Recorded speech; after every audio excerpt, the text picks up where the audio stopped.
అందరికీ చాలా ముఖ్యమైన విషయం అయితే షేర్ చేస్తున్నాను. వీలైతే నలుగురికి షేర్ చేయరి.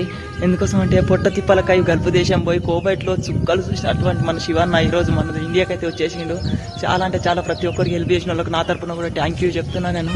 ఎందుకోసం అంటే ఎడారిలో మూగ జీవాల మధ్యలో ఒంటరిగా బతుకుతూ ఎంత నరకాన్ని అనుభవించిందంటే ఆ నరకాన్ని భరించలేక సెల్ఫీ వీడియోలు పెట్టి నన్ను ఆదుకోర్రి అని చెప్పేసి వేడుకున్నాడు. సోషల్ మీడియా అంటే టైంపాస్ చేసేది కాదు, తలరాతలు మార్చేది అని చెప్పేసి అయితే నిరూపించారు. సుమన్ టీవీకి అయితే నా తరపున కూడా స్పెషల్ థ్యాంక్ యూ చెప్తున్నాను. ఎందుకంటే ఇలాంటి వాటికి రెస్పాండ్ అయ్యి ఒక మనిషిని ఆదుకున్నందుకు చాలా అంటే చాలా సంతోషంగా ఉంది నాకైతే. నిజంగా ఆ నరకం ఎట్లుంటుందో తను అనుభవించిన తనకే తెలుసు. అలాంటి దానికైతే రెస్పాండ్ అవుతారని చెప్పేసి నేను కోరుకుంటున్నాను. మన వల్ల అయితే అలాంటి వాటికి తొందరగా మన వల్ల అయితే సాధ్యం కాదు, కానీ సాధ్యమైన వాళ్ళు కూడా మౌనంగా ఉండొద్దని అయితే నేను కోరుకుంటున్నాను. ఈరోజు మౌనంగా ఉండకుండా అయితే శివాన్ని తీసుకొచ్చేసారు. ప్రతి ఒక్కరికి చాలా థ్యాంక్ యూ సో మచ్ నేను చెప్తున్నా.